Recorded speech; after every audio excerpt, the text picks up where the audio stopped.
Peace, y'all. This is Ashe. Welcome to Ashe Underground. Only got 16 minutes on the clock, but let's try to go through this. I'm going to show my face later in some other videos, but okay, so the moon card in tarot is not, I repeat, is not ruled by the moon. It's ruled by Neptune. So let's put the moon card over here. All right. High Priestess, Two of Swords. They are ruled by the moon, but they are ruled by the moon in Libra. Okay. So the moon is, or Chandra, if you're into Vedic astrology. Yeah, I'll leave it there. Chandra is, she's friends with everyone. Chandra, the moon. She's friends with everyone. Okay. But everyone is not friends with her. And Libra, so moon is the queen, while Libra is more the royal queen. While Libra is a princess vibe, Venus vibe, right? So there's a mixed energy here. It's not that it's maleficent. While like Saturn, we are automatically talking about a maleficent, shadowy energy, right? But the moon is your mother. It's your home country. It's where you live. It's where you are comfortable, right? And so this is just kind of automatically a benevolent energy. Does she always work well with the other planetary signs? No. But she wants to, right? She is a friend to everyone, even though everyone does not want to be her friend, okay? So, High Priestess and the Two of Swords, again, they are Moon and Libra. You'll notice that both women, they have the ocean behind them. You can't see the ocean in the High Priestess card because it's covered by this curtain. They both actually have the moon sign. The moon is by the High Priestess's feet, and the moon is up here by the Two of Swords. Okay. And basically, they're both, it's not that they're both blindfolded, right? But they are using their inner wisdom or their inner eye. It's not, these aren't cards about what you see in front of you, right? Something else we all should know about the moon too is that when you wear white, it represents the moon. So we can see kind of like the white in the Two of Swords. All right. I get more of like this goddess figure right here on her head with the white. Okay. I might be wrong about that. I might be wrong. We'll do symbolism in another video. Okay. So, yeah, Libra is not a bad sign to get the moon in. Okay, these people are very, if your moon is in Libra, you could be very, very friendly and diplomatic, right? Even if you're an introvert, once people get to know your personality, they could really, really like you. And it's not moon in Cancer, right? But it is, I feel like it's still a really good and a really nice placement. Now, I'll leave Seven of Swords. Okay. Yeah, let's go to Moon in Cancer with the Chariot card. All right. Chariot card. So, you know, I could easily think of the Chariot card as like fast, swift action. I get like an Eight of Wands kind of vibe, right? But when I think about Moon in Cancer and how it's home in Cancer, right? So this is you being comfortable in the chariot. Like you are comfortable in the driver's seat. You are comfortable. You are on your road, on your path. Whether you're like listening to music in the car and jamming out on the road, right? Or it's just you got your snacks with you. Like this is a really nice energy to be in. And that's what I kind of realized when I think about it being moon in Cancer, right? And then you have this like balanced energy here as well with the Sphinx, with one being black, one being white also. The thing about moon in Cancers, and I know because my husband's a moon in Cancer, right? Things can get really volatile, okay? So it's not just all, oh, moon in Cancer, they're so sweet, da, da, da, da. No, don't make these people mad, okay? She's on a motorbike for a reason, okay? It's kind of like the full moon, right? When I think of the full moon, like the moon fully reflecting the sun, which is a whole other thing, a really beautiful Kasanatic, the video, I'll put it down below, talks about like the moon reflecting the sun, and it's just really beautiful how he describes it in the pure light that the moon reflects. But yeah, think about a full moon and how crazy people get on the full moon. Okay, that's how I see moon in Cancer. All right, so it's not like you're just gonna get a sweet, beautiful, mothering, loving, nurturing side of these people. No, there's another side, and they can make the tides turn, honey. They can make a tsunami if they want to, you know. And it's so funny. I don't know if I'm channeling right now, but I just heard Ludacris like, "Move, get out the way." Yeah, when the biker squad comes through, you need to get out the way, right? So yeah, that's definitely giving that energy. Yes, so let's go to Six of Pentacles. This is Moon in Taurus, another Venus sign, okay? A refined energy, great emotional depth, devotion. Oh, and the moon energy is devotion anyway. So wherever your moon sign sits, like whichever house, is where you give devotion to. So if it's in the seventh house, you're going to give devotion to your partner. Fourth house, devotion to your family. 10th house, devotion to your career, your legacy, right? So, yes, these people with Moon and Taurus have a strong devotion, okay? And they reflect before taking action. That is honestly a gift that the moon gives um, certain astrological signs. I see that as a superpower to be able to pause and reflect before you take action. Because say your Mars is in Aries, right? I mean, not your Mars. Say your moon is in Aries. It may take a while for you to learn how to stop, pause, and reflect before taking action. But the superpower with people in Aries, with moon in Aries, is that they can just get things done, right? They can just boom, boom, boom. So everything has its superpower, and everything has, um, not always a malefic energy, but just something that we have to work on depending where these energies sit. But this energy over here, very reflective. It has that pause, refined, okay, a strong devotion. Because this is Moon and Taurus is an exaltation, okay? Even though Taurus doesn't like the moon, right?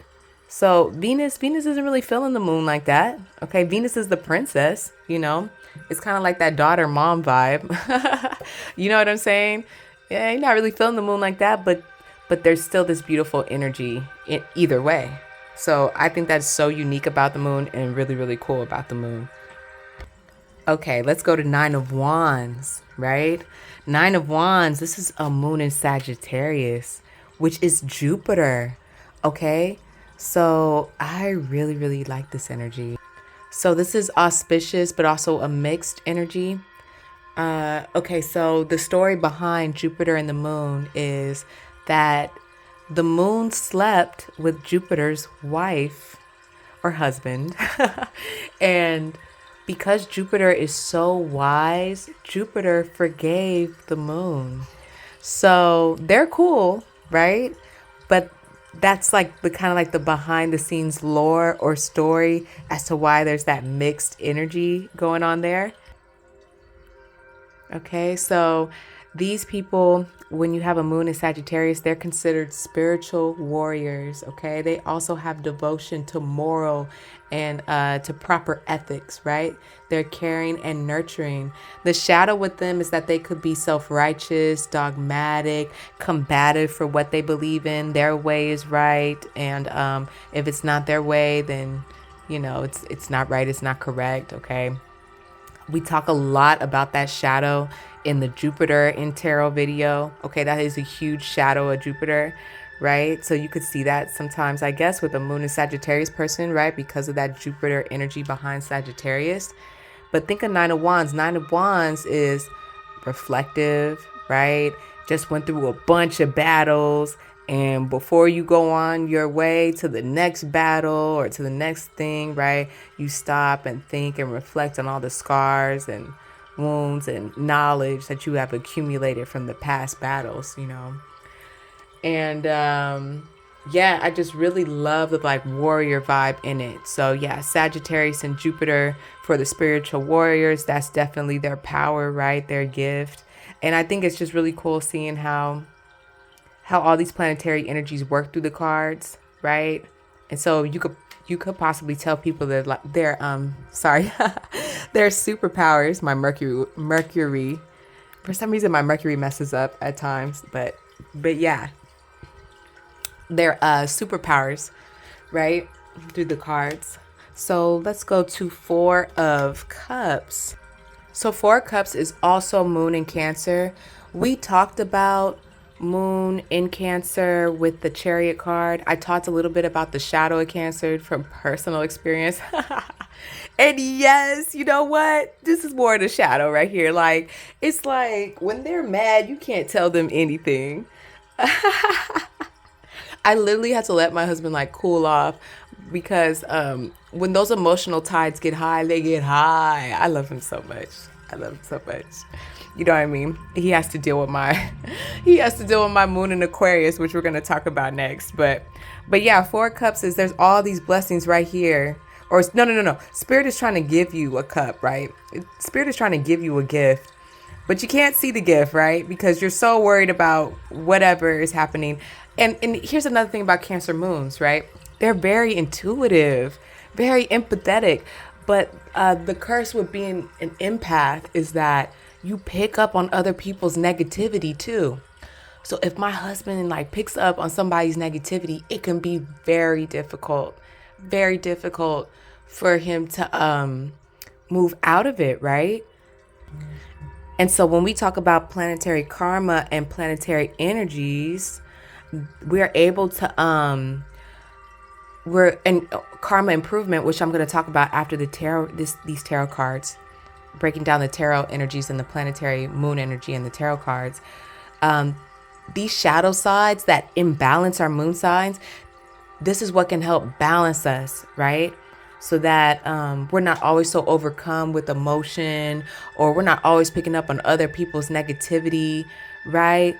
Because imagine this is a Cancer moon that can go through these things, and the moon is at home in Cancer. So yes, let's get to Moon in Aquarius. So Moon in Aquarius, okay. Now, this card, no one wants to see this card. This is a deceitful lion card right here, okay? A lot of sword energy going on right here. But Moon in Aquarius people, they get labeled as weird. I know people label me as weird.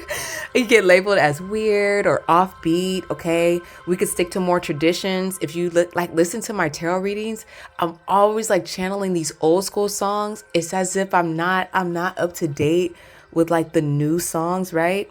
And the shadow is that some Moon in Aquarius people aren't up to date, right? But or they don't want to be, right? But that could be a shadow sometimes, but not usually, because usually we're ahead of our time, right? So it's like we're not in the present moment. We understand certain traditions and past things. We might be into more like ancient technology, but that ancient technology will show up like in the future. So we'll be like ahead of time. Okay, this is a very artistic, quirky moon sign to have. So you may notice some like quirks that I have, or like you'll notice like certain things that could be like kind of offbeat about me, as you go through my channel. But that's me, and that's where I'm home, and that's where I'm comfortable in. And I've also noticed that people will think that I'll be like in a Seven of Swords energy, which really throws me off. But maybe it's I don't know, it's more like a strategy thing, right? Like I'll have this strategic energy perhaps, and people may take it the wrong way, or it could just rub people. Sometimes being offbeat just rubs people the wrong way, okay? But just think Moon in Aquarius when you think of Seven of Swords. And if it's in a more like say maybe you get it in the reverse with the Sun card, then maybe it'll be in a more positive energy the way I put it. But it could definitely be in a deceitful, sneaky, manipulative energy, right? I think more Gemini when I think of sneaky and deceitful, but that's just me, okay? But but Aquarius can definitely go there too. Let's keep it real. Okay? So now I want to talk about, and I'm just going to put the moon card out here, even though it's a Neptune, it's ruled by Neptune. I want to talk about how you can improve your karmic energy with the moon. Okay, so some karma remedy real quick. You want to wear white. You can honor the moon on a Monday. Okay, get a moon mantra and you chant the mantra. I believe you need to face northwest. Let me Let me look at my notes real quick. Yeah, northwest, okay? You get a moon yantra, all right? And this is what's going to give you wisdom. I'm just spitting like knowledge to you guys right now, and then I'll come back out with the wisdom videos of us actually like meditating and things like that. All right? Anytime you honor your mother with white roses, okay? We already talked about wearing white. You can also honor her with white lotuses, all right? Or just give her something white. And even if your mother is a bitch, for the love of your moon karma, honor her anyway. If your mother has passed on, put white roses or white lotus flowers on her gravesite. All these things relieve the karma with the moon. Why? The mother energy is unconditional love. You know what I mean? So like, I know, and some people might think this is horrible to say, but I know if my kids, say they go to jail or say they do something crazy, you know what I'm saying?